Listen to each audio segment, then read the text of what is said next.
Grace and peace, everybody. We are back. You saw the thumbnail? Yeah, you saw the thumbnail. You saw the title. You know what we're going to be doing on today? We got to talk about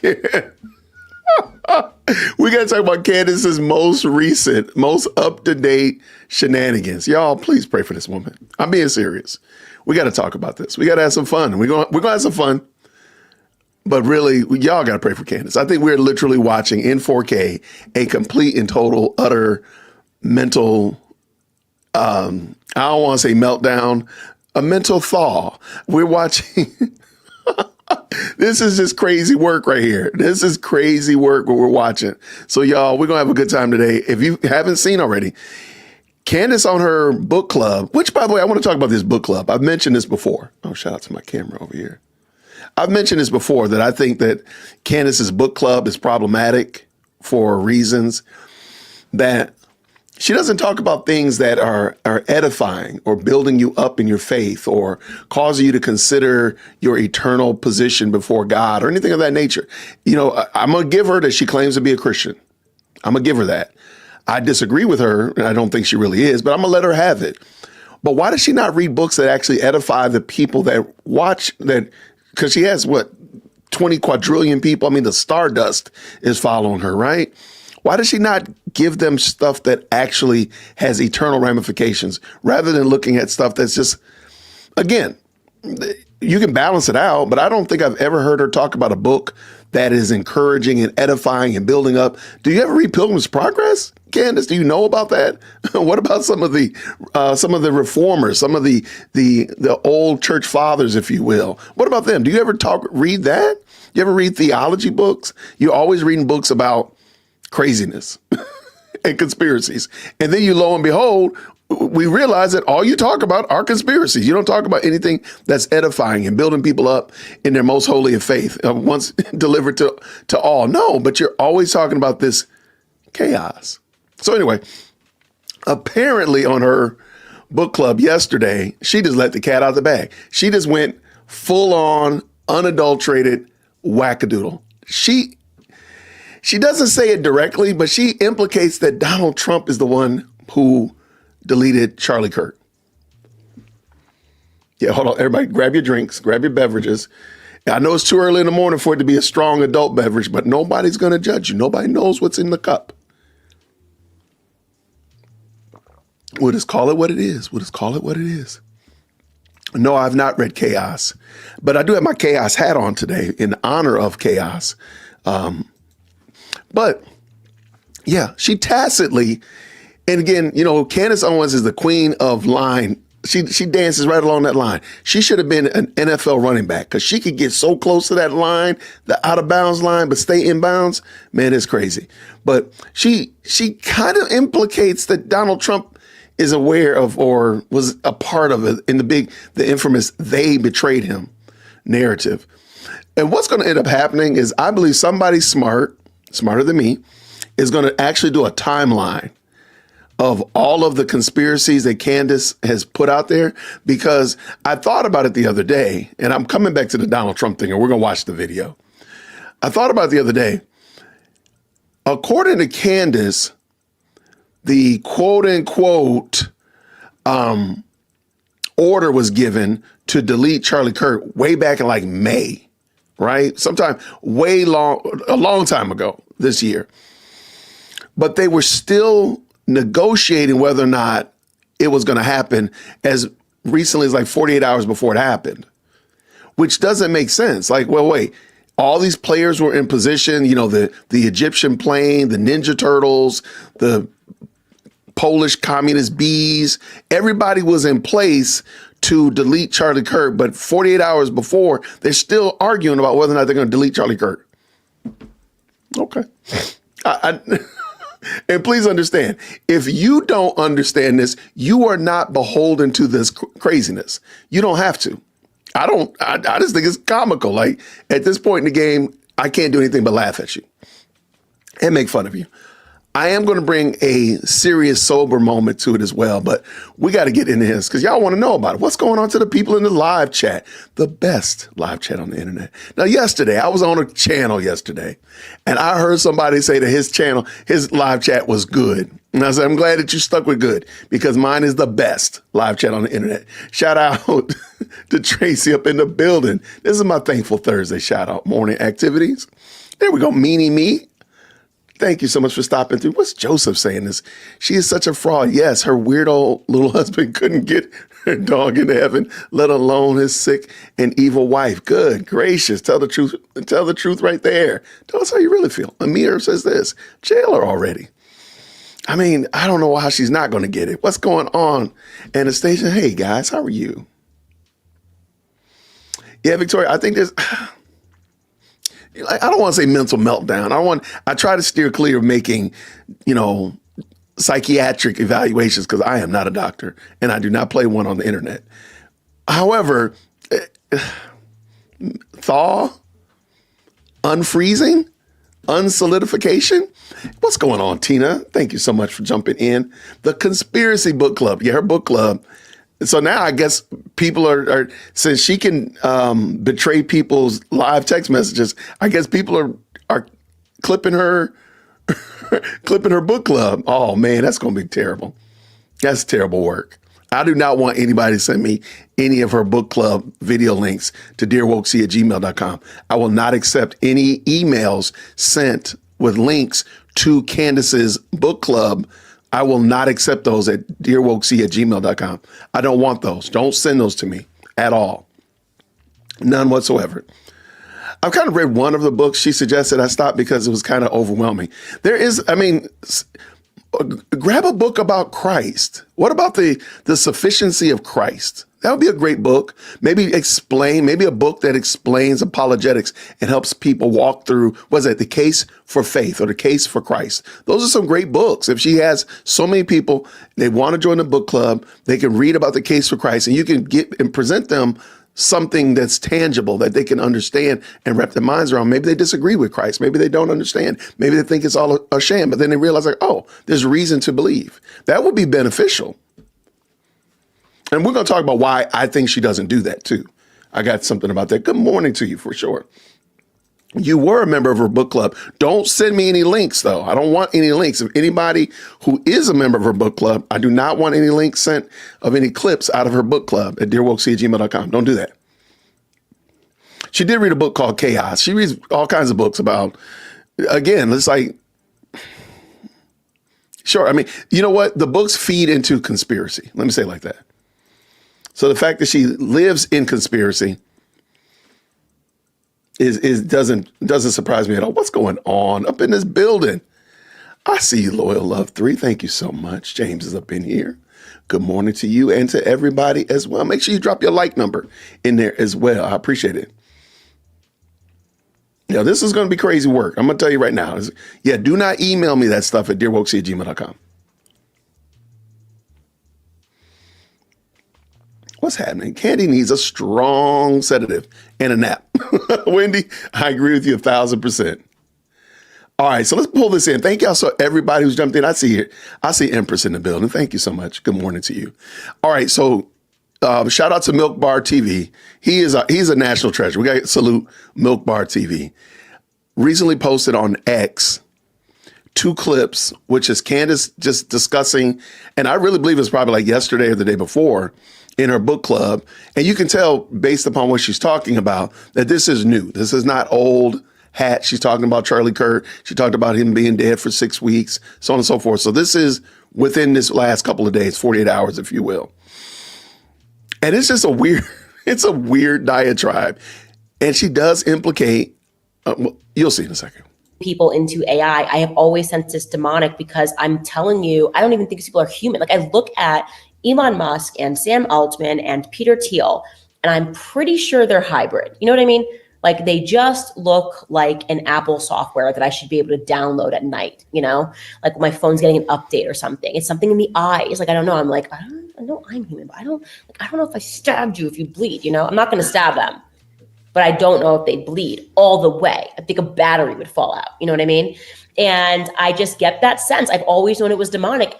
And people just get on board because, as we talked about in this book, they are using science and this idea of technology and this idea of transforming society for the better to indoctrinate us into accepting this. And it's wrong and it's backwards. And the main component of all of this is psychology, right? They're able to do it because of psychology, making you think that society has gotten better.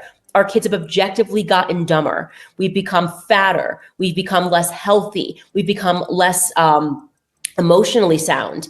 And yet they are convincing us that this is like humanity's great leap forward. We put a man on the moon and he just like called them up and was like, okay. I didn't realize Candace Owens is a moon landing denier. I didn't realize this. Somebody told me this and it didn't hit me until I watched this. Candace Owens denies the moon landing. I think she's also a flat earther or like flat earther adjacent. I haven't found it, but apparently she denies dinosaurs. This is the crazy. I mean, please understand, when you start looking at all of the conspiracies that Candace has, well before the Macrones, this has been going on for some time, well before the Macrones. Candace Owens has some conspiracies in her purse that will shock you. I'm like, are you for real? Wait, hold on. Wait. So yeah, I believe she's a moon landing denier. I don't know where y'all land, pun intended, with that. But yeah, she's, let's go. Hey, Prez, what's up? I'm up here. Yeah, it's so cool. It's really great. It's nice. Starry night up here. Cam and a text I go by in 69 and they get these people, they tell you like he's a genius. They're all writing like he's a genius. So we should just accept that Elon Musk is a genius because like all the writers who are obviously indoctrinated into the occult are telling us that this is the next person that we should worship. The establishment of Hollywood. It was all cults. They were all Aleister Crowley proteges who were just raping kids and summoning demons, and demons are real. So at the same time that they're summoning demons, they are making us all believe that faith is not real. And that has been, I think, the greatest trick that the devil ever played, right? Is making people think that he didn't exist and making people atheist, making people believe that there's nothing, like you're here for a moment in time, because then it allows them to further tether us to their reality. Real quick, I'm going to back this up because she's talking about, she says faith is real. And I just want you to notice what she doesn't say. Listen to what she says, but lay it over what she doesn't say. So this is a read between the lines, if you will. Listen what she says. The greatest trick that the devil, demons, and demons are real. So at the same time that they're summoning demons, they are making us all believe that faith is not real. And that has been, I think, the greatest trick that the devil ever played, right? Is making people think that he didn't exist and making people atheist, making people believe that there's nothing, like you're here for a moment in time, because then it allows them to further tether us to their reality and to their God, which is money, right? Well, if you truly knew and believed, like I do, I actually know that this is not it. Like I know this is not it.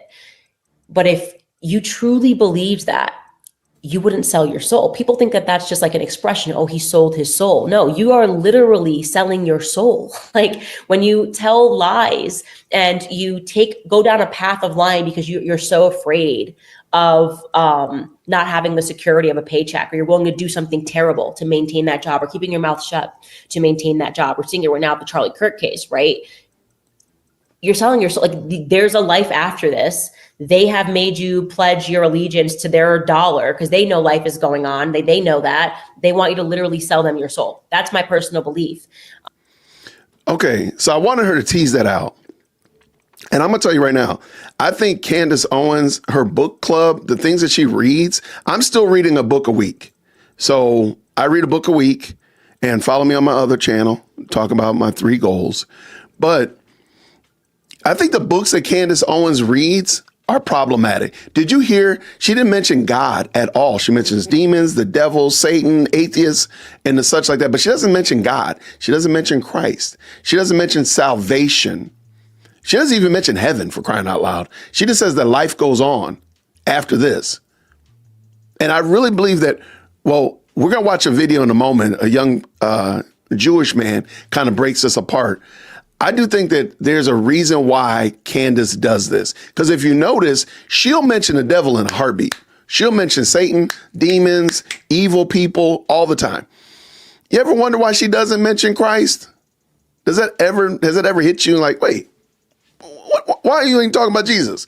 There's a reason. You know what? Let me, because I'm going to cleanse the palate, because we're about to get into her calling out Trump in a second. So a book that would be better to read. Hold on. Why is my blur on my screen on? What's going on here, Jason? There we go. A better book to read than some of the stuff that she's reading. Why don't you read The Case for Christ? Maybe you don't believe that there is a God. Maybe you don't believe that Jesus is real. This is a fantastic book to help have a great discussion. And I think this would be a book club worthy book. All right. How about this one? You got a lot of little people. You got young readers in your house. You got little people in your house. I'm telling you right now, this is one of my favorite books, and his Pilgrim's Progress. And yes, if you've ever seen me on the show, I've had 3 or 4, I think I have 4 different copies of this book. I literally collect this book. I love this book, Pilgrim's Progress. If you want to better understand the journey of a person from when Christ calls them out of darkness into his marvelous light, this is the book. And this is a heavy one too. I love this book by John Bunyan, Pilgrim's Progress. You will love it. And it's fun for little people. Little people like reading a book. I think they enjoy it a lot. And then lastly, another John Bunyan, I am a John Bunyan fan, is The Holy War. This book is phenomenal. And I said, this is probably my number 1 favorite book after the Bible. This is my number 2. They vie for position. Holy War is a fantastic book that just explains what it's like on a day-to-day basis being a Christian. And I'm just wondering, like, why does Candace not read those? Why does she not expose her audience to those type of texts instead of books that are literally going to cause people to lose their doggone minds? Okay, like, I'm sorry. And maybe you can balance it out. Maybe she has. Maybe, you know what? If you know that Candace Owens has read books that are of a higher quality, then, let me know. Because at the current moment, I have not seen anything. And I'm going on what I know based upon information and belief. Candace Owens doesn't expose her audience to texts that actually will edify, build them up, and grow them in their most holy of faith, because she doesn't have it. Let's finish this up, because now we're going to come into the part where she tacitly implicates everybody. All of us are the theys. Everybody on this live chat, everybody who watches it on the replay gang, everybody who's dropped their like number in the chat, everybody, all of us, my neighbors, the person that made my coffee this morning, everybody is the they. Watch this. It's why I am religious. It's why I speak about, my faith openly, because I just know if this is not it. And I just know these people are demons. Like, I don't know. They just look at the way they breathe. Like, you know what I mean? Same thing. I look at Sam Altman. I'm like, look, I don't know. But I know it's not a droid, obviously. I just really needed to just take a breather and really process everything that happened with Charlie and what it kind of means in terms of where we are. And I think it is a circumstance where we just know. We just know that he was truly betrayed in one of the most egregious ways that I think I've ever seen. It has made me lose faith in politics. It has made me fully lose faith in Trump. And my heart aches for the fact that he gave so much of his life to Trump and to politics. And they just were like, nope, that is it. It serves us or it doesn't serve us, and we want to move on. And so here's a holiday, bro. Oh, here comes the holiday comment. Oh my gosh. Yo, thank you so much, Christian Mindset, with the $50 super, man. Thank you so much. And respectfully, let me see what you say here. He said, I would say, before you discount everything that she says, you must do research, because some of what she says is absolutely true. But I believe what's going on is she's giving just enough truth to sell a lie. And that's a lie, being the Christian consciousness. That's my point. I'm not saying that she would tell me the wrong time. I'm not telling you that she would not tell me how to get to the local Starbucks from down the street. What I am saying, however, is the things that she says, Even here, she talks about her faith. Faith in what? Faith in whom? Again, these are just small little nuggets and misconceptions and missing pieces of information. I'm not saying everything that Candace Owens has said is a lie. I'm not saying that. What I am saying is, however, it's so much, there's so little truth in it that I think it's fair to say that we can discount Candace and find that truth somewhere else, is what I'm saying. Because I don't need to go to Candace to get truth. I come to Candace actually to have fun and laugh at her, actually. But I appreciate the $50 super, man. Thank you so much, man. You are the stream sponsor, Christian Mindset, my man. Thank you very much for that, man. And let me also shout out to Willie Doc, my brother from another. You're the best. Keep up the great work. Thank you so much, House. Appreciate you, brother. This is my Morehouse brother. Thank you so much. And then Project Asylum 54. Project Asylum, can you come get your girl? Can you come get her? My new favorite creator. Good work, Jay. Thank you so much, y'all. I appreciate y'all this early in the morning tapping in. Okay. I'm gonna back up just a little smidgen and let her tease it out. Let's go, Candace. That is it. It serves us or it doesn't serve us, and we want to move on. And so here's a holiday. Bro, if they try to give me a holiday, what is with them giving people a holiday after they kill them? Why is that a thing? You know what I mean? Like, oh, Martin Luther King, what about this holiday? What about this boulevard? Anyways, let me knock it off. Like, they're going to give Charlie Kirk a boulevard. They already did. They did in Israel. They gave him freaking boulevard. It's like, as soon as they give you a boulevard and a holiday, they definitely killed you. Okay, there's no question. They killed you. There's no way. That's like their signature thing. It's like that's what they do. It's the Fed signature. It's how they sign off after they murder you. They're like holiday and a boulevard. And it's never on a nice side of town either. Like Charlie Kirk Boulevard is not going to be a nice side of town. Anyways, I will be back on the 27th, you guys. Thank you guys for all the support throughout these couple of weeks, these last really kind of 6 weeks since Charlie died. And we will see you guys then. I have no idea. Now, they did name a square in Israel, Charlie Kirk Square. It's not a boulevard. It's a square. I got you. Every time they put somebody to sleep, they name a boulevard after them. That is some nasty work. That's some nasty work. But she says right there, Trump doesn't care. And we needed him for this part. Now we can move on. Like, that is some crazy work right there. And what is her evidence? That's the only thing. You know, going back to shout out to Christian Mindset, of course, the stream sponsor today. That is the only thing. What is your evidence to these points that you're making? I can't just say emphatically, you know, Christian Mindset, man, I just throw something out there. Christian Mindset, you know, I don't know, be throwing gerbils at people, be doing drive-by gerbil throwing and the such like that. And I don't have any evidence to that. Like, if I just say, you know, Christian Mindset be abusing gerbils and he be kicking hamsters, like, what's my evidence to that?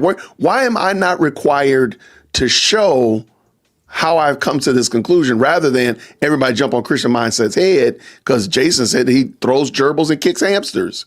Like, what is that? Like, why is that okay? And because Christian Mindset is a sponsor, I need to tell y'all a story. Because somebody asked me, Jason, why do you always talk about hamsters and gerbils? Why do you always talk about little Tommy, little Patty, little Sally, little Johnny? And I said, you know what? That's a great question. And I never explain why I do that. So I'm going to take a quick second to explain while this other video over here is getting ready. Because is it ready? Make sure it's ready. I'm just going to do it on YouTube. All right. So I got it ready, queued up. Got it. All right. So when I was a school teacher, and I like telling stories. I think y'all can probably ascertain that I like talking. I talk a lot. And one day I told a story about a student in the class. I was using him as an example. And I said, let's just say his name is Little Raekwon. Okay. Little Raekwon. And I said, and Little Raekwon, he beat up Little Melvin over here. That little joke, that little story, I don't even remember what we were talking about. I don't remember what we were even discussing. But it was, I mentioned a student's name and used another student's name in the class adjacent. They went home and said that all kinds of stuff. Mr. Whitaker said that I beat up this boy. Mr. Whitaker said that the little boy beat me up. And both those moms was in the school office the next day raising chaos because I had told a story about little Raekwon beating up Melvin in a story that I was telling. And from that day forward, and thankfully it was early on in my teaching career, I said, I will never use another student's name ever again. And that being the case, also why I make up something ridiculous like throwing gerbils. Nobody throws gerbils. I hope not, at least. But, I try to make it as insane as possible. Little Patty, little Tommy, little Sally, little Johnny. Notice most of my people have double consonants in their names. And they're doing something crazy like throwing gerbils or kicking hamsters.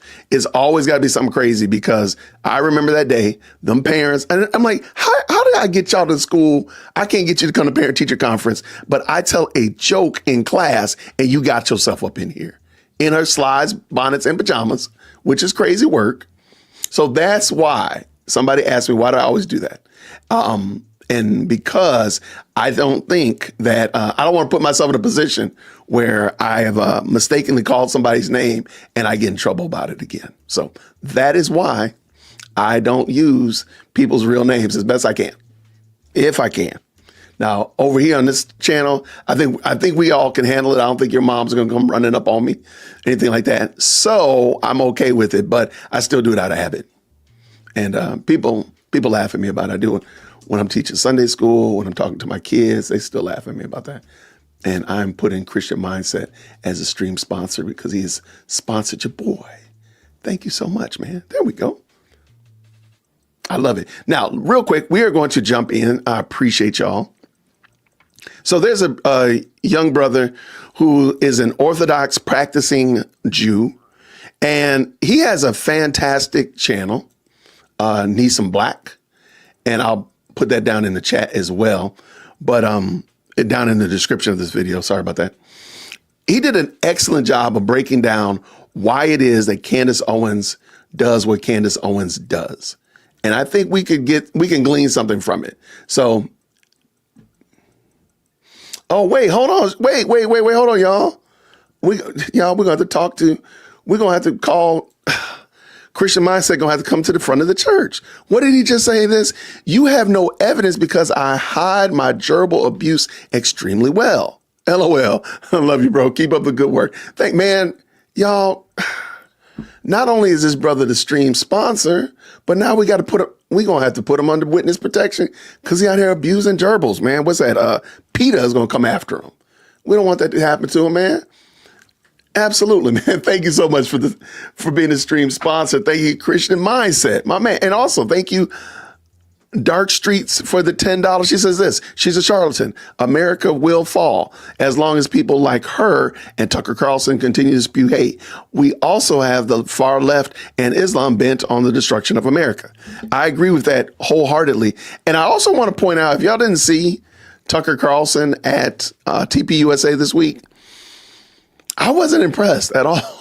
We might have to do a video about that. I don't know. TPUSA might need to have they might need to have a come to Jesus. I don't know if they're going to have people like Tucker come to do open mic with students at schools. I don't know if Tucker's the one they want to do. Because it wasn't good. The bit that I saw was not good at all. But I might do that tonight, or maybe we'll do that tomorrow. But let me bring this brother in because he's been waiting in the wings. So again, this is Nissan Black. Green hearts in the chat when you can hear, please. Let's go. So if anything happens to me, you guys will know exactly who it is that has been making my life a living hell over the past couple of years. People that are trying to bankrupt me, trying to bankrupt me and my family, that are threatening us, to sue us. Everything that Kanye said was so real. Welcome back, ladies and gentlemen, to the Nissan Black Show. I'm so happy to talk with all of you. Ladies and gentlemen, Candace Owens. Candace Owens, ladies and gentlemen, just when you didn't think that it could actually happen, she strikes again. I want you to see what she wrote on Twitter. Now you'll see from this that the whole entire world now is in suspense, just waiting for what it is. So real quick, this is the infamous gag order comment from earlier this week. So if you're wondering what it is, because he didn't zoom in. I wish he had zoomed in. It's the infamous gag order. And I had commented on Twitter that I think the prosecution should, of course, this is probably causing all kinds of clownery in the investigation. I personally think that the prosecution should name Candace Owens as a witness. And they can name her as a witness right now. And because she's being named as a witness, she would not be able to do all the stuff that she's doing. But as we get closer and closer to the actual trial, and they start culling it, I think they got like 3,000 possible witnesses right now. So the gag order applies to those 3,000 people, right?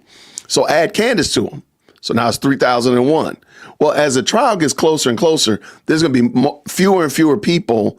I'm sorry. More and more people are going to be redacted off that 3,000.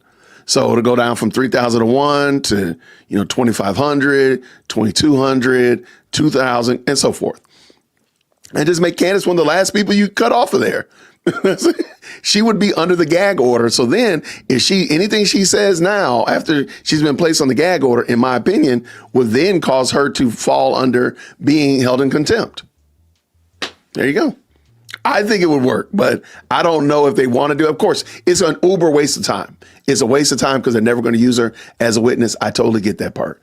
But it would also quiet her down. Just my thoughts. Let's go. That Candace has to reveal to the world. We are all in that suspense, and we have been waiting and longing. I think she went away for 10 days or something like that. I think it was 10 days. But waiting to see what Candace has to say. I want to address something. I did a video, I think a couple months back, basically following Candace Owens. I think it's called The Fall of Candace Owens, where I allege in the video that she has joined SSPX version of Catholicism, which after many people have reached out to me and said, where'd you get this research? And I was tipped off by two separate people about this, but when I did the research myself, I couldn't find. I knew that the Brompton Oratory, where she actually converted, is a traditionalist in the sense of liturgy. I mean, they go with the traditional liturgy, but they are not of SSPX, and the Brompton Oratory is in compliance with the Vatican Church, as opposed to where SSPX is not. And although Candace has not made any statements recently about how she feels about the Vatican, however, her belief system aligns with the SSPX sect of Catholicism, which I say that reluctantly because most Catholics do not like to say that SSPX is Catholicism. SSPX is not in compliance with the Vatican. However, Rabbi Tovia Singer, he did say that even also too, I should say this, a woman cannot be a part of SSPX because it's only male clergy. However, you can be very supportive of the ideas and of everybody of any other sect. She matches those in terms of her anti-Semitism and the other things that she does. But apart from that, Candace, in addition to that, I want to talk a little bit more about her faith a little bit more also, not specifically Catholicism, but her faith. And I want to talk about that. But first, before that, there's a clip from Milk Bar that you guys have to see. Candace Owens has been pandering to the left, has been very clear. It's not just it'd be one thing if it was just the fact that she hated Jews. You know what I'm saying? That's just a popular thing. Every once in a while it goes in, out of style, whatever the case is. Beyond that, a lot of the other things, ideologies, the way she's seeing things, and, her conspiracy, who's the conspiracy, who's the blame, or whatever. A lot of those things are lining up with leftist ideology. And Milk Bar, he actually did a clip showing Candace before she was a conservative, and then when she is whatever she is now, right? So I want you to see this clip, but what I want you to look for in this clip is something beyond what's being said. First, look at what's being said, and then I want you to look at her face. This is another thing I made in my video that I did a while ago called The Fall of Candace Owens. I talked about it there, and many people commented on it, and they're like, whoa, I see it. Is she demonic? Is she whatever? Cases. I want you to look at her face. Just see her face. Hear what she says in this particular clip because it is germane. It's important. But at the same time, I want for you to just look at her face. And conservatives, we do something that's totally crazy. We say, maybe it's me. I have a problem. Maybe I have the power to fix it. Maybe internally I can fix this. What can I do to change my circumstances? Liberals, when they have a problem, they look outwardly. They look externally. They say, I have a problem. Who can I blame? Right? So if anything happens to me, you guys will know exactly who it is that has been making my life a living hell over the past couple of years. People that are trying to bankrupt me, trying to bankrupt me and my family, that are threatening us, to sue us. Everything that Kanye said was so real, okay? I'm now at that point where you look back and you go, man, Kanye was right. He was really saying something about what it takes to leave, you know, to fight for custody of your own soul. This is the way the leftist mind operates. Shout out to Milk Bar because he put together amazing. He always puts together these amazing clips. Yeah, absolutely. Shout out, man. Milk Bar is he's our national treasure for sure. I'm going to go back to what I said earlier, though. I'm going to bet that part of the facial change, if you will, in Candace Owens from when she was allegedly a leftist or early conservative to where she is now, I bet you that as I mentioned before, like she reads some books that probably are mentally disturbing. And I'm wondering, what is she reading? Apart from, I'm going to assume that she's reading the scriptures. I'm going to assume that she's actually taking part in real Bible study and serious worship of God. But what is she actually reading? I would love to know, what has she been reading between those two videos? Because I guarantee you it's probably gotten more bleak, more dark, more conspiratorial, and such like that. And it's only causing her to become more and more in despair, if you will. That's just my little 2 cents. So that's what I believe happened to her. But let's go. Looking for him on Twitter. The guy is just amazing. The labor and research that he puts into all of these clips have been nothing short of amazing. Okay, so there are many people out here with this theory that Candace has always been a grifter. There are many of those who say that, you know, I never liked Candace. I never trusted. That was not necessarily my take. I've been very open. I was a big fan of Candace. And I have come to see the light. But there are many people that actually say that she's always been this. She was always this leftist, or at least this grifter, this person who was seeking for attention and everything else like that. And I don't know. Sometimes when I see these videos side by side and I see her face, you know, but sometimes it makes you wonder, you know, like I think maybe she was always really this way and we just somehow she put a wool over her eyes. But when I see that video, I see a difference in the face. Right. I see that something has taken over. Now, maybe in the beginning, if she was or whatever, I have no idea. It's very hard for me when I see clips like this, because for me, I look beyond what the actual words are saying. I'm looking at the face of the person, and the second half, she looks demonic. Something looks like it's gone, like there's a soul gone as she's saying whatever she's saying. And it's hard for me. It's hard for me because, you know, you hate to see somebody go out like that. Now, she has been the female version of Alex Jones, perhaps even the female version. I think it's appropriate to give her a new name, Candace Hitlerina Owens, whatever. She has definitely gone out on a limb, but I think overall it's been more so because of her spirituality that she never really had.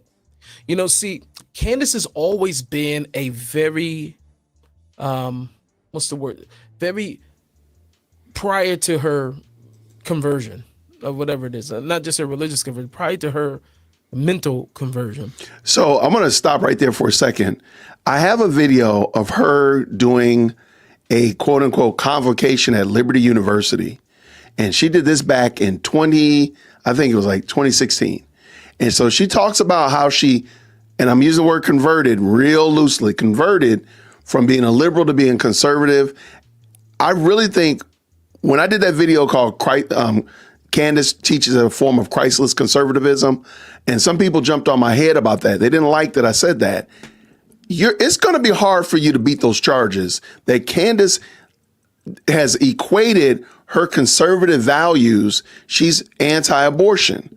She's anti drug use. She's anti OF fans, right? So she's against those things, and therefore she's a Christian. That's really what she believed. There's no recognition, no understanding, no concept of sin and regeneration, being made alive in Christ or anything of that nature. So it's really just the conservative ideas. And if you think I'm wrong, look at how many people now are arguing about conservatism and how conservatives need to unify with other conservatives, even though those conservatives hold anti-Christian viewpoints. Because conservatism is an idea, it's not religious. It is not a faith system. And I really, truly believe that that's where Candace landed. She was not an actual Christian. She was a conservative. As I said this before, you can be a conservative and you don't have to be a Christian. I don't think it's easy, or I almost want to say it's impossible to be a Christian and not be conservative. But you can be a conservative apart from Christianity at all completely. And I think that's what happened. So if y'all want, let me know. I have that video of her at Liberty University, and it's a sight to see. It's a little long, but it does give you a better understanding, because this is well before all of this.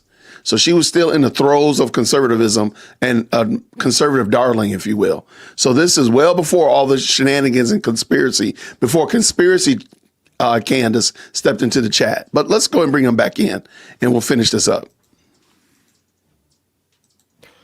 She was seen as maybe a moral person, that her morals were intact, seemed like a very good person, sound individual.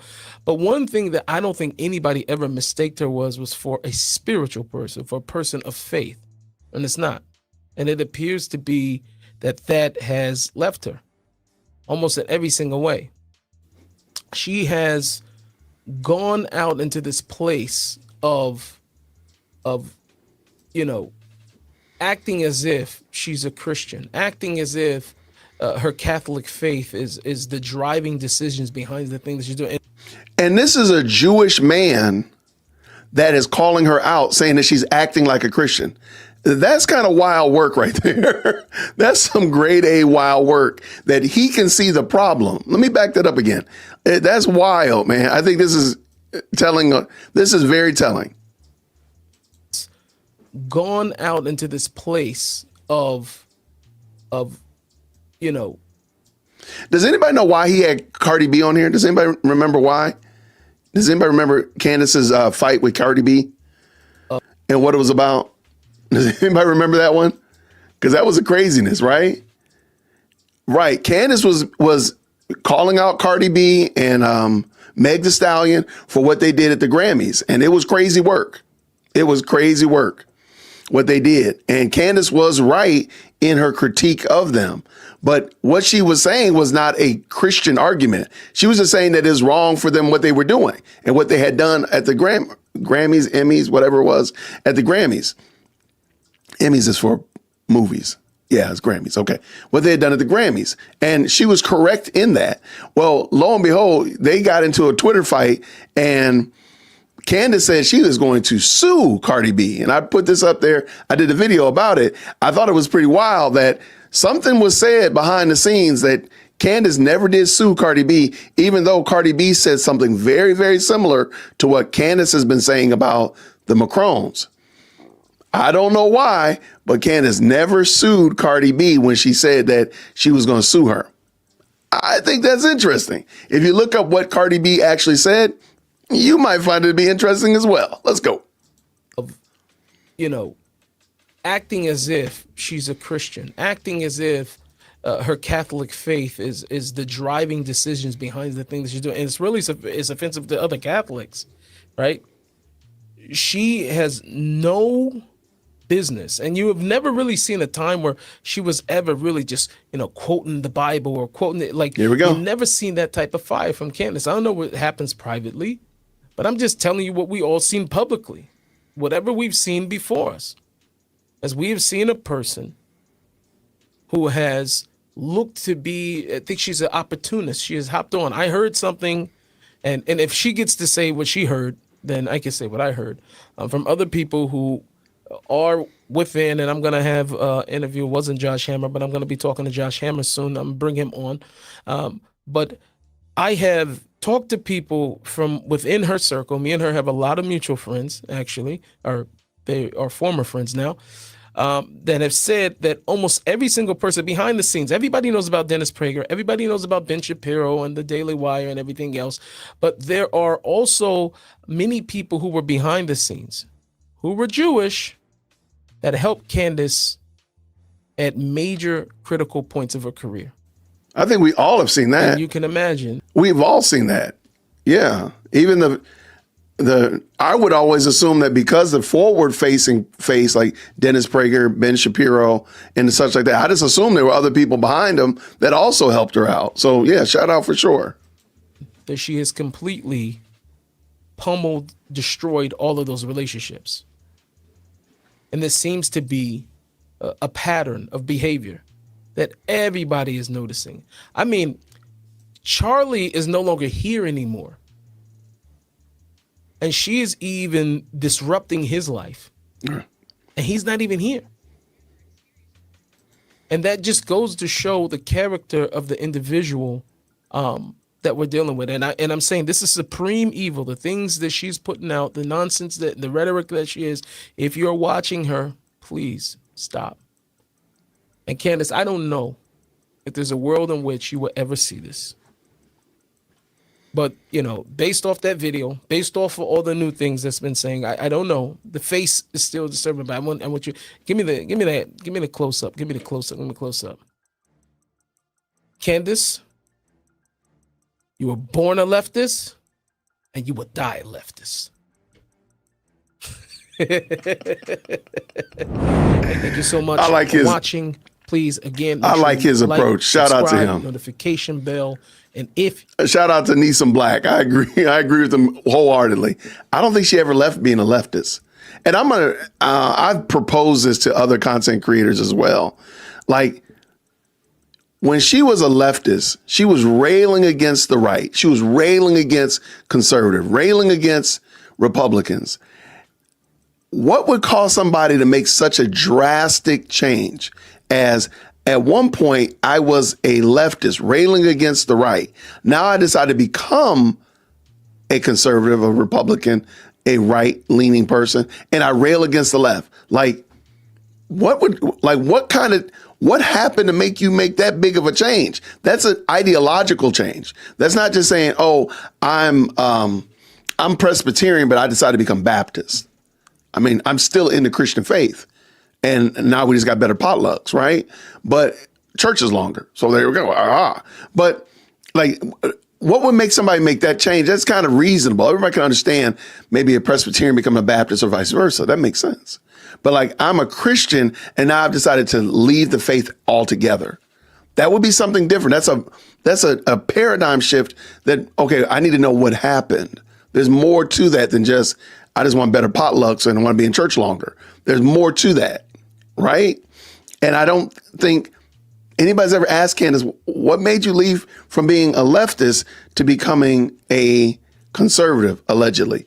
Because now as she's trekked through here, what I think happened is, this is just my little thought, and I would love to hear what y'all think about it.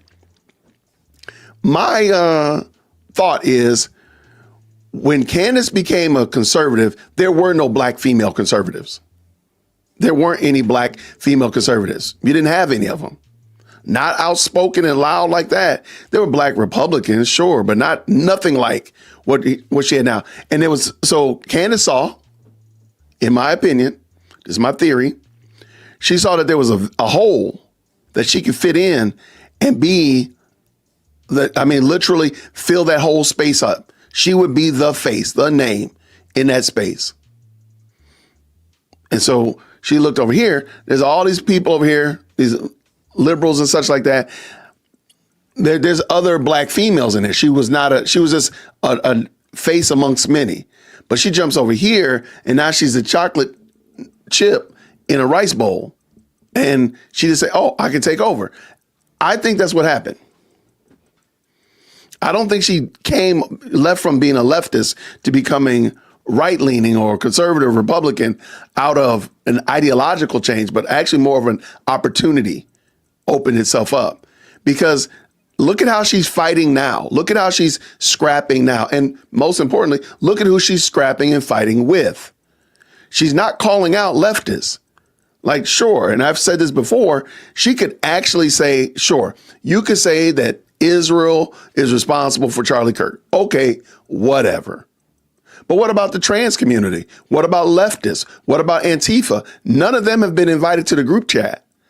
The only people in the group chat are Republicans and Israel. Can y'all show me she's ever called out any of the other groups? Because that's the group that she's a part of. That's the group she never left, in my opinion. I've never seen her, never heard her call out anybody on the left besides, again, Jews and Republicans in name only. And I think it's funny when you watch that video of her interviewing her husband before they even got married. They were joking about the fact that they've been called grifters. At some point, you can't beat those charges. There's a reason why people keep calling you a grifter. It can't be just, oh, we just want a pejorative and we just want to look up, oh, here's a good pejorative. I'll call you a grifter. Maybe there's a reason why they're calling you a grifter. And Candace is trying to lean in on it and try to joke about it and such like that. But really, at the end of the day, it's actually true. You really are a grifter. That's my little 2 cents on it. And I think we're going to see it more and more. It's going to become more and more clear that this is just a grift. This is just an assault on the right. And she knew this is her position. She's never actually left the left. And because of her position, she's just doing what she wants to do, which is attack the right. And as soon as you hear her call out Andrew Tate, let me know. As soon as you hear her call out the blue-haired septum ring crowd, let me know. That's what I want to hear. I don't think it's going to happen. I don't think that she'll ever do it. That's some good comments in the chat. Thank y'all so much.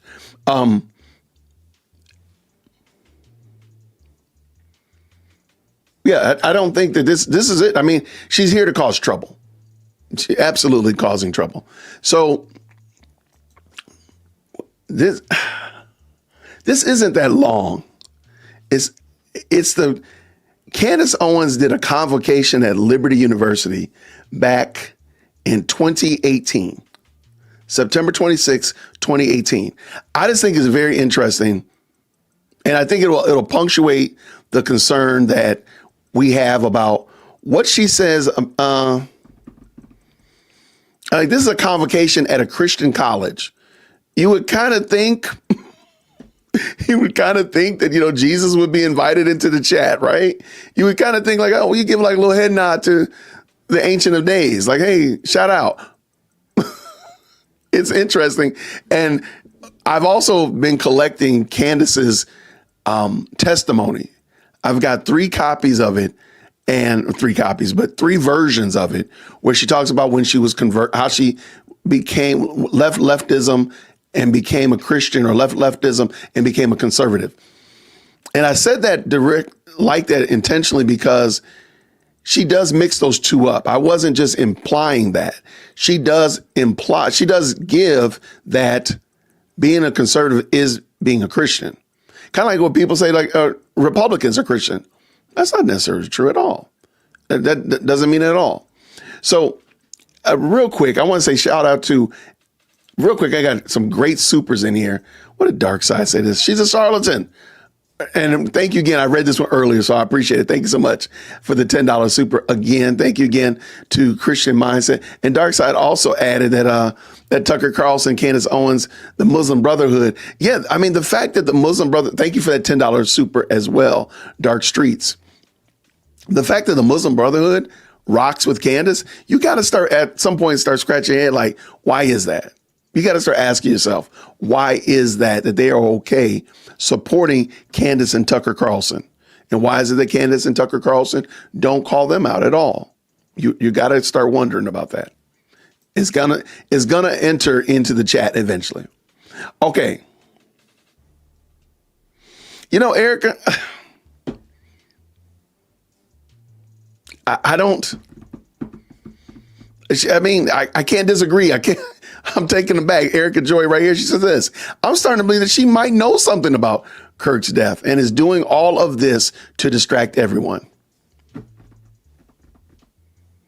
Because she would be the least likely to make any, like, wait, why? Wait, excuse me? But wouldn't it be odd that she would be involved in it? And I do, by the way, I know people were telling me earlier that my idea about her being a witness would, she really wouldn't be a good witness. Well, put her on the witness list anyway. I'm sure people at TPUSA are on the witness list and they weren't in Utah. Put her on the witness list. She says that she was in communication with Charlie. She's given enough reason to believe like maybe she knows something. And I, as an attorney, could put her on the witness list and, eventually make her sit quiet for 3-4 months or until the trial starts and then just take her off. Like, we don't need you. We really don't think you have any information. That's all. Okay, let me pull this in. And I just want y'all to check it out. I'm not going to add a whole bunch of commentary to it because I think it's just super interesting. This is why I say that Candace Owens is problematic in her conservatism isn't rooted in Christianity. Her conservatism is rooted in just common sense. I do believe that conservatism is common sense. A man and a woman create babies.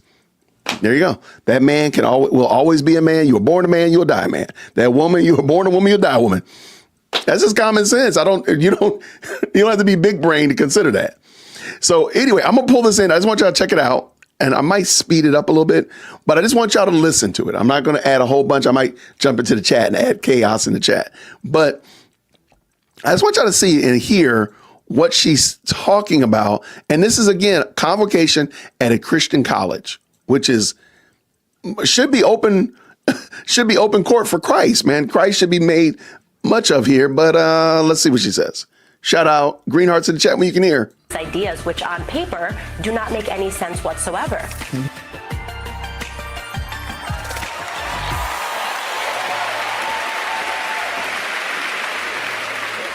Hello. This is honestly such a blessing. I am so grateful to be here. I cannot thank all of you enough for coming here to hear me speak. I want to start off by asking you guys a very simple question. By a show of hands, how many people in this room have had bad things happen to them? Everyone. Okay, everyone. Now I'm gonna ask a similar question, but it's gonna be different. By a show of hands, how many people in this room consider themselves a victim? Wow, really impressive. Normally I get a few hands, and that's really impressive. So the differences in these questions is a difference in mentality.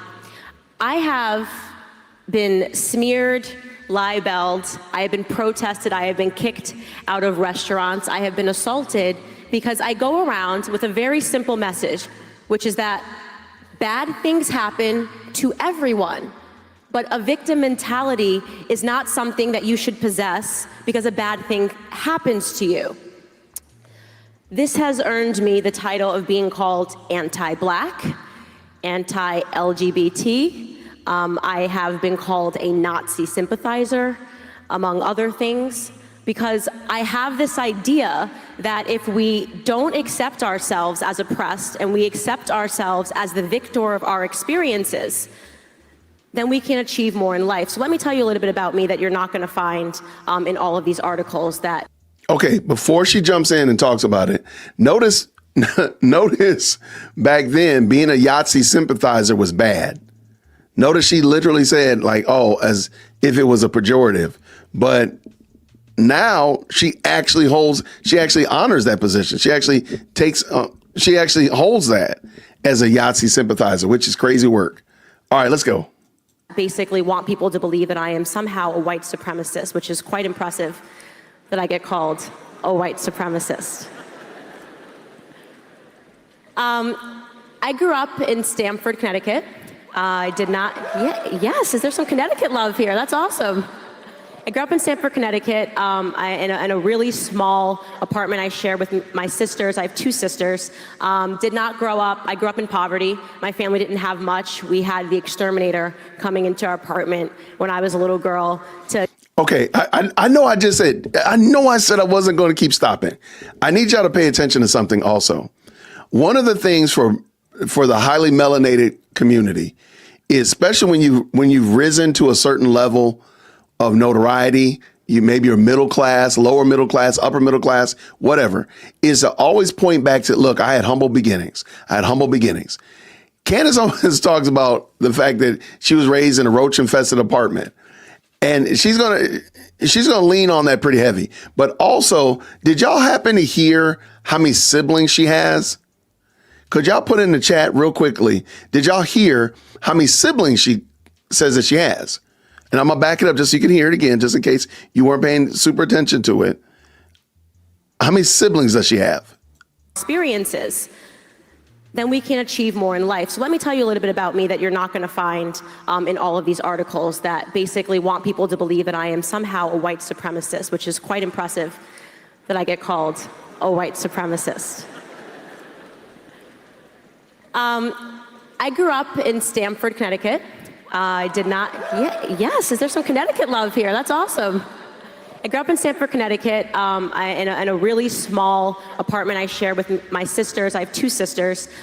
Did not grow up. I grew up in poverty. My family didn't have much. We had the exterminator coming into our apartment when I was a little girl to get rid of the roaches every week because we lived in a low-income housing structure. About the time that I was 8 years old, my grandfather decided, he came to our apartment, he said, I really don't want my grandbabies to live in this sort of a situation. And he moved us into his very middle-class house. Now, my grandfather is a very, very, very pious man, living in his home. And I'm only going to dunk on Candace a little bit here. Remember, she made a lot of hay about the vehicle car argument when she was talking about Tyler Robinson. Did you hear her say that we were raised in a low-income structure? Is that an apartment or is that a house? What is that? And then also, instead of saying her grandfather was a religious man, a godly man, knew Jesus, was a preacher, deacon, she says he was pious. And I only bring this up because Candace uses words that nobody would use in normal parlance. And I think I have no problem with it, but a structure is kind of wild. They're like, isn't that the projects? Ain't that the projects, yo? I don't know. So I just think it's interesting how the ghetto, like, can we just call it what it is? Like, why would you call low income? It just sounds like somebody mentioned it, that they feel like she's doing a Kamala Harris. I do think she is. I think some of these stories she's telling, I have no reason to believe that they're really hers. I believe there might be somebody else's story. I'm just going to throw that out there. My name is Jason, dearwokec@gmail.com. All right, let's go. Watch this. Meant that every single morning, I was meant to read the Bible. He would pick a scripture, and me and my brothers and sisters would sit around. Did you hear it? Did y'all hear it? Did you hear it? I'm going to back it up one more time. Did you hear it? Father is a very, very, very pious man.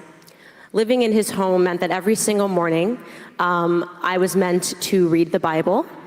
He would pick a scripture, and me and my brothers and sisters would sit around. That's right. Now she's got brothers and sisters. She only had two sisters just literally 30 seconds ago.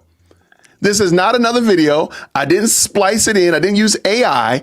She literally just had two sisters. Now she has sisters and brothers. That's why I don't think that this, yeah, there we go. Shout out to Mila. Is she giving some Kamala vibes? I don't think Kamala's stories are true. I don't think a lot of those stories that Kamala was telling were true at all. And I can tell why. I've done a video about why I don't think that. I think Candace is telling somebody else's story. How did all of a sudden she went from literally 30 seconds ago, she had sisters, and now she has sisters and brothers? Where did they come from? And I've heard her mention sisters on the show. I've never heard her mention brothers before. So where did the siblings go? Where did the brothers go? Where did the brothers go? Where did they come from? Shout out to the best live channel on the internet. Around the table, and he would ask us questions, and based on our understanding of the scriptures and the Bible, we would be awarded different hot chocolate mugs in the morning.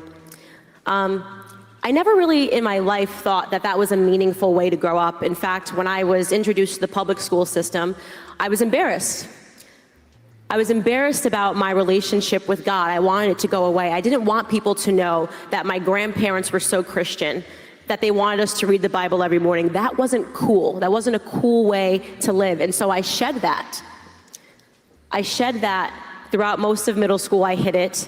And in high school, I completely shed it when my grandparents moved down south.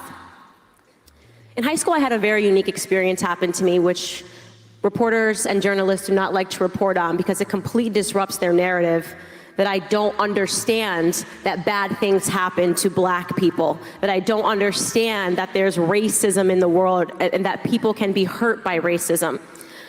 When I was in high school, I had a boyfriend. It's my first boyfriend. I thought I was really cool. And he and I went to watch a movie at his house. We were watching Talladega Nights. It's a great movie if you guys haven't seen it. For those of you that have seen it, I never know what to do with my hands, just like Ricky Bobby. So I was watching Talladega Nights and my phone rang, and it was a blocked call, and I don't pick up blocked calls, so I sent it to voicemail. My phone rang again, I sent it to voicemail again. My phone rang 4 times. By the time the movie was over, I had 4 missed voicemails, which was really an insane thing. So I went home and I listened to the voicemails after a great night, and what I heard was something really horrific and terrifying. On the other end of a line, there were 4 male voices, and they were alternating. They were calling me the N-word. They were saying that they were gonna put a bullet in the back of my head as they had done to Martin Luther King. They were calling me Rosa Parks. They were telling me that they were going to tar and feather my family. It went on for a really intense, I would say 5 minutes, and when I hung up the phone, the first thing that I did was I broke down and I cried because I couldn't think of 4 people that would say those words to me. I couldn't even think of one person that would say those words to me. Here I am, I'm a senior in high school, living my best life, and I get these terrible messages. So I went to bed the next morning, I had a class, a philosophy class, and we happened to be talking about racism, and I told my teacher, I rose my hand and I told him what happened. I said, Mr. Forker, I got these terrible messages, and I played them for him, and he was so horrified that he said, get up right now, we're gonna go to the principal, and you're gonna report these messages. The principal immediately called the police. And that was the beginning of what would represent a very dark life, a dark period in my life. It turned out, by some random stroke of my own misfortune, that I did not know, as I had said, 3 of those people in the car. One of those 3 people in the car that night that left me those messages happened to be the current Democratic governor of Connecticut's son. And instantly, this case was elevated, and my face, a high school senior, was splashed on the front pages of every newspaper in Connecticut and in New York, calling me a victim of a hate crime. That's a really, really, really heavy word, a victim of a hate crime. It turned out that one of the kids in the car was a former friend of mine, and I used to hang out with him and a group of my friends all the time. And once I got a boyfriend, I did what most girls do, and I just wanted to be with my boyfriend, and he was hurt. And one night he got into a car and he was drinking, and with 3 people that I didn't know, and they decided to leave me these voicemails. Now, of course, because a politician's son was involved, the FBI had to get involved to trace the origins of the messages because nobody wanted to come clean and say that they had left them. So I went from watching Talladega Nights to being a front page cover story to being called a victim to having everyone in my high school and in my town debate whether or not the messages were real, why the FBI investigated it. Of course the messages were real. Of course, after the FBI included their 6-week-long investigation, they determined that I did in fact receive these messages from these men, and 6 weeks later, all 4 of them were arrested. The youngest person in that car was only 14 years old. And then, of course, after the entire world was debating it, reading letters to the editor where people either called me a liar, a hero, a victim. Shout out to everybody, real quick. This actually did happen. What she's saying is an actual true story. It really did happen. But I think it goes to show how bad Candace has ruined her name, if you will, that something like this, people are looking at it with an eye of skepticism. I'm not, I see the comments in here. And look, I agree. Like she's done such a bad job of sullying her name that I look at even a story like this, you got to look at it with a side eye, like, I don't know if this is true or not. I see somebody saying, where are the receipts? And all that kind of stuff because she's done such a horrible job. And now she's like the trust me, bro, queen. But this did actually happen, though. You know, this was a bad event that happened in her life for sure. Victim. It was over, just like that. The press was over. They were ready to move on from the situation. And that seems to be a common theme. We're looking for the oppressed and the oppressor. These kids were labeled racist. I was labeled a victim. How did that turn out for me? Well, for me, it turned out into 4.5 years of anorexia. The next years of my life, that title, I was so scared going into college, afraid that people that I was meeting were gonna Google me and they were gonna find this story, that they were gonna find that I was a victim, that they were gonna think that I somehow started this or I deserved it, or they were gonna take a side in the same way that people in my town had taken a side. The only way that I felt that I could assert control over myself and over my narrative was through having anorexia. It took 4.5 years of me having an eating disorder before something woke up in me. I was living in Manhattan. I was paying down student loans. I went to school and I majored in, quite ironically, journalism, something that I don't believe in as much today. And I began to take yoga classes. We know. And we know you don't believe in it. We are well aware that you don't believe in it. Shout out to Black Sigma with the $5 super says this. There's a word I call Candace, and that is conservative chameleon. Trust me, she is not the only, I think you meant only one. I agree 1,000% there. Shout out for sure. Thank you so much for the very kind super. Let's keep it rolling. Let's go. I had lived a life partying throughout college, drinking, really had fallen far from the girl that sat at the kitchen table with her grandfather reading the Bible. My friend said, let's take a yoga class. I went to yoga class and suddenly that silence, that meditation, the prayer that people have, I really, for the first time in a really long time, was able to have conversations with myself. Candace, what are you doing? Why are you doing this? Why are you living this life? Are you happy? The answer, of course, was I was not happy. I wasn't happy being a victim. I was miserable. I was allowing it to eat me alive. I was able to meditate my way, and people say, how did you get over your anorexia? Meditation, yoga. I was able to meditate myself back into health with conversations and prayer and focus. And here's what I discovered. What happened to me in high school didn't just happen to me, it also happened to the 4 kids that left those terrible messages. Because a 14-year-old, a 15-year-old, a person that was my former friend, they can't be racist. That's a heavy word. That's a really heavy word. What they were young kids that were trying out what it was like to be mean in a generation that has smartphones, in a generation that can send text messages, can send Facebook and Instagram messages around the world in a matter of nanoseconds, something that the adults that had raised us had never experienced before in their lives. We are the LOL generation. When I was a little girl, my dad had a beeper. He didn't have Twitter, there was no Facebook, there was no Instagram, and parents and teachers never thought about how that might impact us growing up. When you no longer have to look at someone to just be mean, when you can just say a mean tweet, leave a mean comment. It's so easy in this generation to be mean. I thought to myself, wow, imagine if, as opposed to calling me a victim, which ruined 4.5 years of my life, as opposed to calling children racists, which I'm sure ruined years of their lives.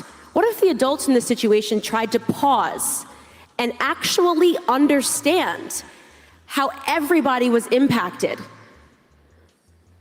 What if the adults tried to understand what it's like being a kid coming up in this generation, how easy it is for us to be mean? What if the politician just made his son say sorry? No one says sorry anymore. That seems to be going out of style because people are constantly trying to get away with everything. I was angry with God for a lot of things in my life. I was angry that I didn't grow up in a family that had any money. I was angry that I had $150,000 in student loan debt and no degree. I had to drop out because Sallie Mae collapsed and I couldn't get my loan in my senior year. I was angry with God because I had this horrific situation happen in high school and I was a victim and he allowed that to happen to me. That was my mentality. And all of a sudden I had a different perspective, and this perspective changed my life. And it's what I try to tell everybody that is going through something bad. Whether you believe it or not is up to you, but I can tell you that it transformed my life. I believe that God picks people to have experiences in their life, the good ones and the bad ones. I believe that God wanted me to have my parents. I believe that my God wanted me to grow up in a house that was dysfunctional. I think that he wanted me to grow up impoverished. He wanted me to go through a hate crime, as it was classified, in high school. Because who better positioned to attack the left's narrative than somebody who has lived through all of that?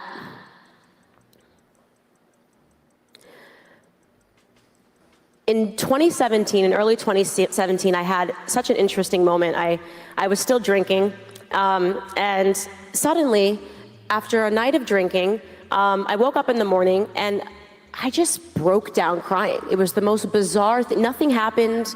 There was nothing eventful that happened. I broke down crying, and I said to someone close to me, I have this feeling, and it was the first time that I had said that God wanted me to do something, that God wants me to quit drinking. Just like that. I just quit drinking because I broke down crying in a room and had a sense that God wanted me not to poison my body anymore, that he wanted to be able to open the universe up to me in a way that it had never been opened up to me. I quit drinking, and I uploaded my first YouTube video, which was called Mom, Dad, I'm a Conservative. What happened next, I could have never predicted. My third video got 26 million views worldwide. It was me attacking the narrative that CNN was trying to sell to me after, which I'm sure you guys remember here in Virginia, the Charlottesville debacle. CNN, when I went home, was trying to sell to me as a Black American that the KKK was alive and well. That a real fear that I have to have walking down the street is that a guy on horseback in a white hood is gonna come because we didn't vote for Hillary Clinton. And I said, this is ridiculous. Honestly, we've had enough of this narrative. It's time for someone to be a voice in the Black community. And I just started ranting. I always call it, what I did for 4.5 minutes was a Kanye rant. I challenged Americans to believe their experiences versus what they see coming out of their TV screens.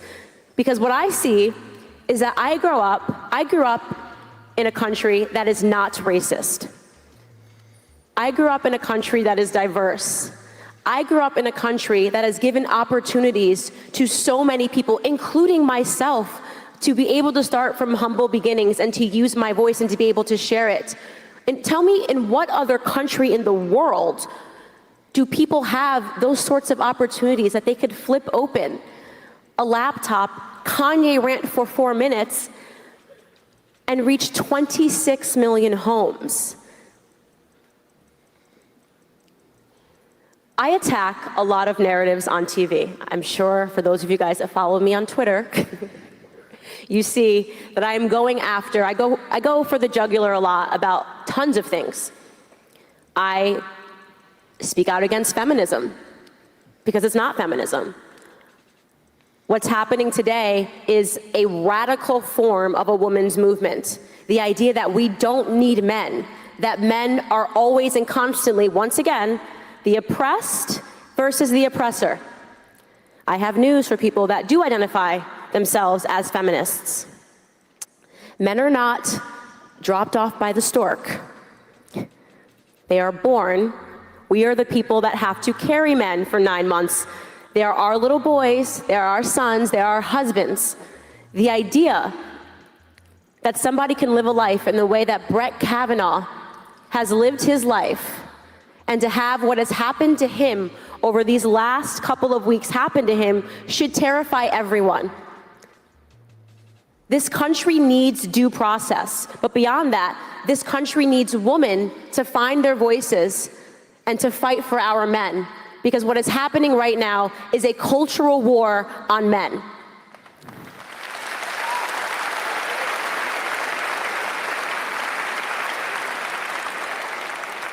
Quite controversially, I also speak out against Planned Parenthood, and I know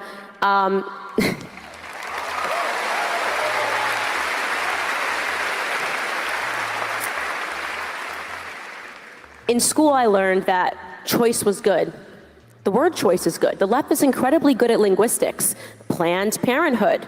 That sounds nice. I want to plan my parenthood. But in reality, they're murdering babies.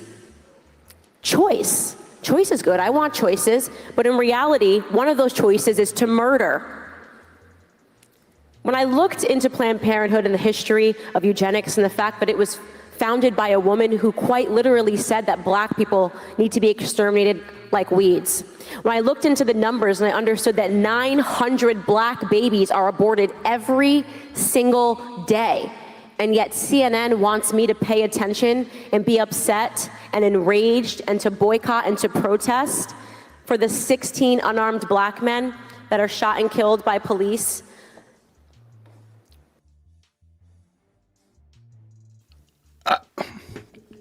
And I've said this, and I know I got in a lot of trouble about this on this channel, is because that truth that 900 babies a day is probably gone up to maybe 12, 13, 1,500 a day, easily. And Candace is, and I think it's odd and ironic that she's literally saying she's not going to lose sleep over 16 unarmed black men, which, okay, fine. But what about the 1,200 little brown babies a day? Because you're worrying about something, again, 9 time zones away, and this is happening right in your state of Tennessee. I just think that's the part that makes no sense to me. It doesn't make any sense whatsoever. This speech was in 2017. This speech was 2017. And I dropped the link. Let me put it in the chat one more time. All right. If you want to follow up on it or check it out, here it is, the link in the chat right now. Okay, let's go. We're almost done. For a year, no voice for the 18 million black babies that have been ripped from the wombs of their parents since 1973. That's acceptable. They've branded that as okay murder. That is the focus that I try to deliver to the black community, to understand that our population growth has stagnated. And it is due to the fact that we are being taught to murder our children. That has labeled me as somebody that's controversial.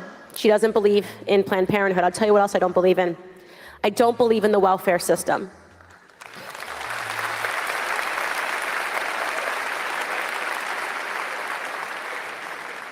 You know, I make strong statements and I say that I don't believe in the welfare system because look at what it has earned people that have gone onto the welfare system. Absolutely nothing. Since LBJ put in place the Great Society Act, which he referred to as the N-word bill, it has completely decimated our communities. A question that I always ask myself, and I've had this conversation with my partner Charlie Kirk, is why is it that the left mocks God? It's a weird thing. Like, you know, there's a lot of things you can make fun of, but it's very weird when you start making fun of Jesus Christ and that becomes normal. When Joy Behar is just openly mocking Christians on The View, when they're openly mocking the fact that our Vice President Mike Pence has respect for his wife and believes in Jesus Christ. Why would they do that? The welfare system is an interesting study as to why.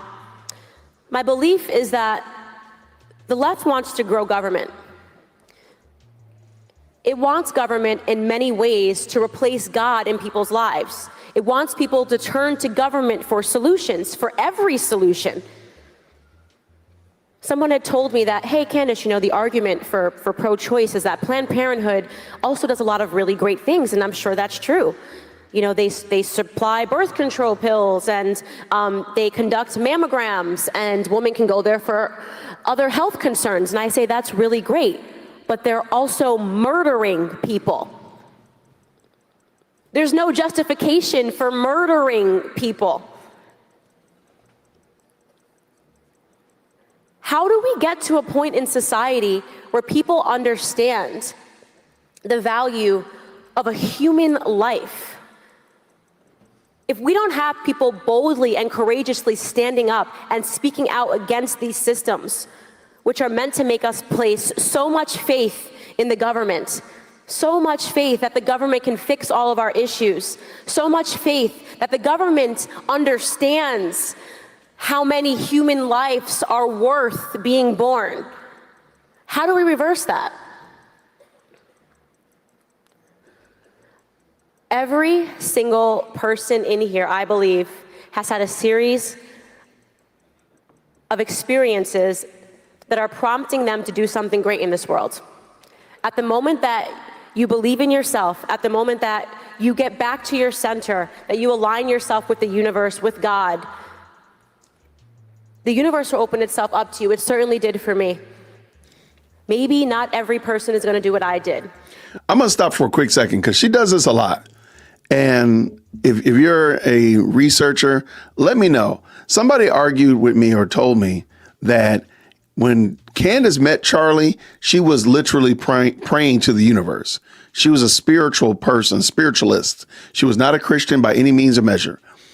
And she picked up, and you've heard her say this several times, the universe, the universe, the universe. Even in this speech right here at Liberty University, she's talked about the universe. And I'm wondering, did she ever actually believe in, as she said, why does the left mock Jesus Christ? Was she ever submitted to Christ? It just seems really weird to me because I never talk about the universe. I don't find myself talking about the universe. And if you do, let me know. Let me know what it said. But why does she always do that? She talks about the universe a lot. It just seems odd. Yeah, I agree, Missy Penn. It just seems odd how she does this. Let me see what you said, Rook. I saw it. Well, she just admitted to doing yoga, and now she's saying that the universe that tells us everything we need to know. I mean, no lie detected. And she believes in the Church of Conspiracies. Well, that's true. Let's keep it going. Let's finish this up. Maybe not every person is going to quit their job and decide they're going to make YouTube videos. But make no mistake, there is a cultural war happening, and every single one of you can do something and participate in it in some regard. My focus obviously has been on presenting a new perspective to the Black community. I think we are in desperate need of new voices in the Black community. We are in desperate need of somebody that will stand on a platform and say, hey, it's actually not cool to be a victim. There's no value in being a victim. You win no awards for being a victim, unless you're Colin Kaepernick. Ouch. This is why I believe that she literally saw that she could fit in to the narrative. There was a hole in the Republican, the conservative, the rights. There was a hole, and that was a Black female. And she just inserted herself into that perspective, into that place. And that's why I think she shot off like a rocket, because she was so novel. She was such whoa, this is something different. It's just like such a different experience. And a lot of people were willing to give her room. And that's what I think happened. That's how she got here. So let's go finish up. I think he made a pretty sweet deal off of being a victim, so credit to him where credit is due. But the message that he is selling to people, of course, is not going to get them anywhere. At the moment that you believe that you can't, you won't. At the moment that you believe that you can, you will. Why is that controversial? Why wouldn't the left want to tell the truth about me? That I stand on a stage and I tell people all across the country that I believe in them. That's what I'm saying.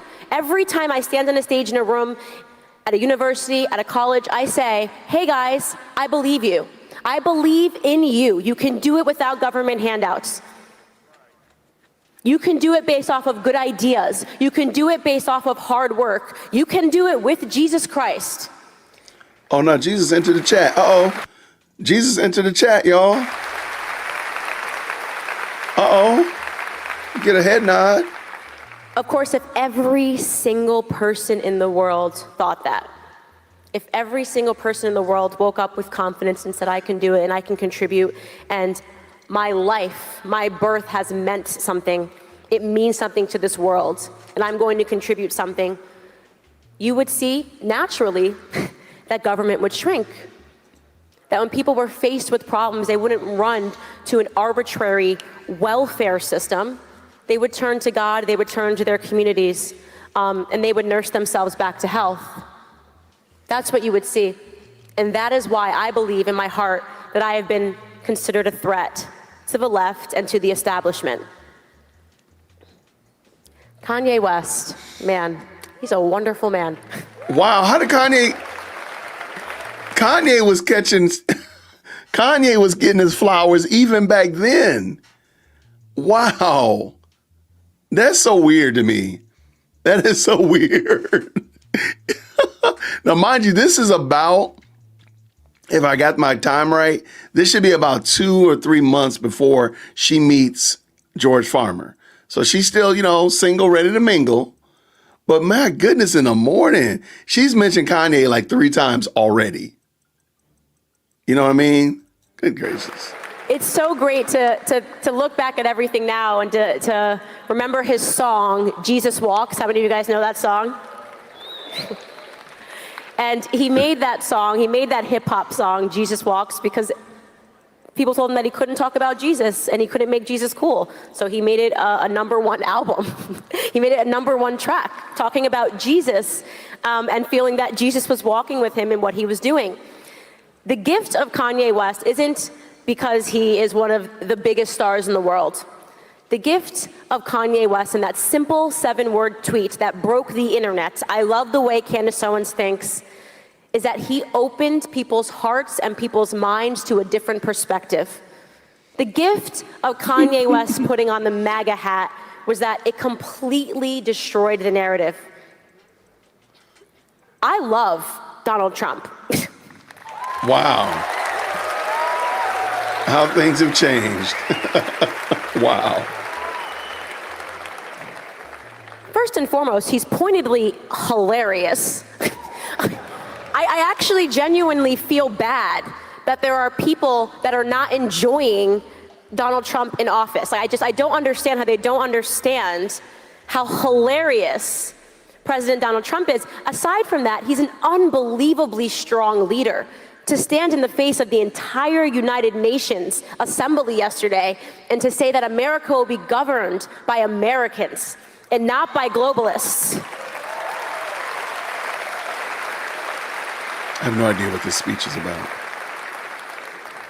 What is it that President Donald Trump, Kanye West, and Candace Owens have in common that we have grown so fond of each other? Yeah, all I think Kanye wackadoodles. West describes it as dragon energy.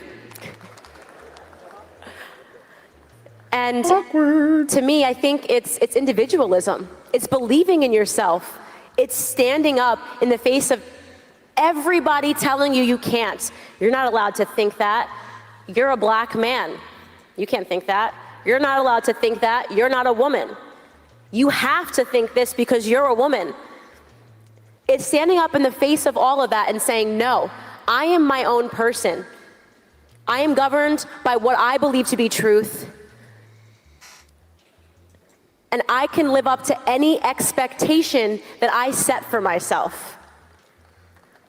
I think that is an energy, that is a love, and that is a passion that I hope that I work every day to share with the world. Thank you guys so much for having me. All right. Woo. Awkward. That was interesting. And I just wanted y'all to see it. That was a very interesting comment. And this is a convocation, again, at a Christian college. I caught that dragon comment right there. Remember her saying that she wanted to swoop in during the Charlie Kirk memorial service, like a dragon. Like, what in the world is wrong with you? Chica, what's wrong with you? Oh my gosh, I know nothing's wrong with Black Sigma. Up in here with that $10 as reasons. I don't take Candace seriously. 1, becoming a gossip queen rather than a political commentator. Shots fired. Oh, let me get my shots fired emoji. Sound effect. Hanging out with Kanye West. 3, too many contradictions. I agree 100%. I'm with you all the way, my friend. If I could find my little punch sound effect. Got that. Where's my air horn? There we go. No, I agree with you. Thank you so much for the $10 super. These stories just get weirder and weirder. And again, when I say that she's not, her conservatism isn't anchored in Christianity, I think you see it right here, man. She's praying to the universe. She needed yoga to help her with her eating disorder, all of this stuff like that, energy rocking. There's just too many weird things that she says and does. I think she's not going to beat those charges. But what does Brett say right here with the $10? Thank you very much as well. Only thing missing is Candace's attempt at a fake accent. Y'all still calling her out saying that she was like Kamala. Y'all are wild, man. No, I don't understand what that story was supposed to be about. I don't know what that speech was. I know Liberty's like, what did we have her here for? What is she doing? Like, that was just a weird story. And I think it goes to show, and again, that we talked about the sisters and then the brothers and sisters.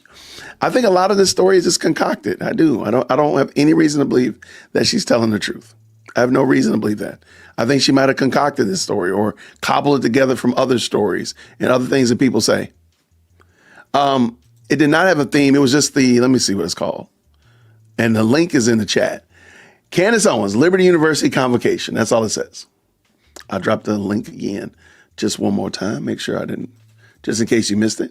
But no, it's not really a theme. I thought convocation was supposed to be like a mini sermon. Maybe I got it wrong. Or at least sermon adjacent. You know what I mean? I didn't think a convocation was supposed to be like that. That's my understanding, at least. Is she New Thought? That's a great question. Which is a mixture of New Age with Christian lingo. I don't know. I didn't think about that, Kimberly Gonzalez. But that is a good question. Is she New Thought? Because it sounds like some old thoughts. I think Candace would argue with herself. I think she would literally probably debate herself as it relates to like Donald Trump, as it relates to how she believes about the Black community, which again, to me, if she cared about the Black community so much then, why now, with the void and the absence of Charlie Kirk being involved at Turning Point USA and so much upheaval, why is she not taking the reins, if you will, of being a quote unquote Black person speaking to the Black community? Why is she not? But you busy worrying about something 9 time zones away, literally crashing out about something 9 time zones away. But you're not addressing, because those issues that she talked about in the Black community are still there right now. So why aren't you doing something about those? That part right there just does not make sense to me at all. If it was so important then, why is it not important right now today? What is up? Whoa, shout out to Keith Bell from Verity by Verse. You're right. That's my alma mater. Convo is supposed to be a sermon. That's what I thought. Thank you, Keith. I don't know if you saw this, but Candace was at your alma mater about, 2018. And this is not the best look at all but I don't think I don't think she got the plot. I don't know what she knew. If she knew what she was supposed to be doing or what. But thank you so much, Keith. I appreciate you tapping in. Is Keith texting me? You better not be texting me, man. Okay, good. I was about to say, man, if Keith texting me, man, I'm going to get you for that. But y'all, I just wanted to, I thought that would be interesting. I thought y'all would enjoy that. Now, this Sunday, I'm going to go over I have her testimony, how she became a Christian. And I'm using those words real loosely, Christian. I'm going to go over that on Sunday. So if y'all want to tap in, we're going to do a Sunday live stream. We're going to just go through it. I might have a couple guests come through and we're just going to listen to it and we're going to just tackle it. Now, one of the things I want to end with before we round these bases, I do want to thank all 639 of y'all that have tapped in with us today. I want to just end on a positive note and something I want to point out and why I say that Candace Owens is super problematic. And she's a gossip. There's no other way around it. Candace Owens is a gossip, okay? And I want to just bring in 10 Bible verses about the dangers of gossiping. And I just want to end on this. A whisper that tears people apart, a perverse person spreads dissension, and a gossip divides close friends. I'm just going to read them. I'm not going to even add any commentary to it. I'm just going to read them. That's not true because there's one I want to comment. Without wood, a fire goes out. Without gossip, conflicts calm down. He who reveals secrets is a constant gossip. Avoid the one who babbles with his lips. Let no unwholesome talk come out of your mouths, but only what is helpful for the building up of others according to their needs, that it may benefit those who listen. Look at this one right here. This one right here hit me hard. Do not go about spreading slander among your people. Do not stand by idly when your neighbor's life is at stake. I am the Lord. Avoid slander. Brothers, do not slander one another. Anyone who speaks against his brother or judges him speaks against the law and judges it. At the same time, they also learn to be idle. And this is 1 Timothy chapter 5, and I am going to open this up because it's actually speaking about a little bit more than what the verse explained. So we were reading verse 13 right here, but notice what it is. It's talking about widows. So let a widow be enrolled if she is not less than 60 years of age, having been the wife of one husband and having a reputation of good works. If she has brought up the children, has shown hospitality, has washed the feet of the saints, has cared for the afflicted and devoted herself to every good work. Okay. This is basically the church welfare system, right? But watch this. But refuse to enroll younger widows, for when their passions draw them away from Christ, they desire to marry and so incur condemnation for having abandoned their former faith. Besides that, they learn to be idlers, going about from house to house, and not only idlers, but also gossips and busybodies, saying what they should not. So I would have the younger widows marry, bear children, manage their households, and give the adversary no occasion for slander. All right, I just wanted to point that out. I said I wasn't going to talk about many of them, but that one I wanted to just dive into. And that's 1 Timothy chapter 5. Discord on display. For I am afraid that when I come, I may find you as I wish. I will not find you as I wish. I fear that they may be quarreling, jealousy, rage, reveling, slander, gossip, and arrogance and disorder. Sign of corrupted heart. They have become filled with every kind of wickedness. They are gossips. That's Romans 1:29. And lastly, the power of their tongue. If anyone considers themselves religious and yet does not bridle his tongue, he deceives his heart and his religion is worthless. So I just thought that would be a good way to end, and just some ways that we've been encouraging people to pray for Candace. Pray that she stop being a gossip. She's spreading slander. She is literally slandering for people who maybe are guilty, people who are completely innocent. but she's putting people's names out there in all kinds of ways for no reason at all. So shout out. Hey, thank you so much, Black Sigma. I want to understand. Thank you for this $5 as well. I want to understand Candace talks down to Black people in a condescending fashion rather than encouraging them to better. I don't know when she's ever been encouraging to Black people. I'm sorry. I don't ever hear a Booker T. Washington, we can make this work. Let's get together. Let's work together to build up the Black community. I don't see her ever saying that. I've never heard it. Now, maybe I'm wrong. I can't say I've heard every single thing that she's ever uttered, but I've never heard her be positive about Black people. The argument that Candace hates Black people or hates herself, it's going to be hard for her to beat those charges because she does come across like that. Now, maybe she did. Maybe at one time she was more edifying and building up to the overall Black community, but I don't see it. So thank you so much for that very kind $5 super. And he does this as well. The truth must be told. Blexic is a scam. Oh, just like BLM. Hey, I don't know. I thought Blexic is a part of TPUSA now. So I thought Blexic was supposed to be beneficial. I don't know that emphatically, but she could still, if she really cared about the matter, she could be talking about that right now. She doesn't need to be talking about BB and the Macron. She don't need to be talking about any of that stuff. She could literally be talking about what's going on in Tennessee and make it the center of the conversation. But I got a feeling when she comes back next week, she's going to go back and she's going to accuse everybody. The man on the moon is going to be responsible for Charlie's death. I mean, of course, the Ninja Turtles, we got them. We already know the Communist Beekeepers Society. They're guilty as well. I'm going to go on a limb and say that she's probably not going to call out Antifa. She's not going to impugn the trans furry community or whatever else of that nature. Leftists are not going to get any strays. It's going to probably be exactly more of what we've already heard. That's my little 2 cents, though. But let me know what y'all think about it. All right. Lots of good conversation in the chat. Y'all are the best. Thank y'all so much for tapping in. I am going to go and run some errands, but I appreciate y'all. Thank you so much. This is my Thankful Thursday contribution. I thank y'all for rocking with me. Thank you so much for helping us hit our goal this month. My goal was 65,000 likes and we've crushed it. Also added benefit, we hit 1 million views, which is crazy, right?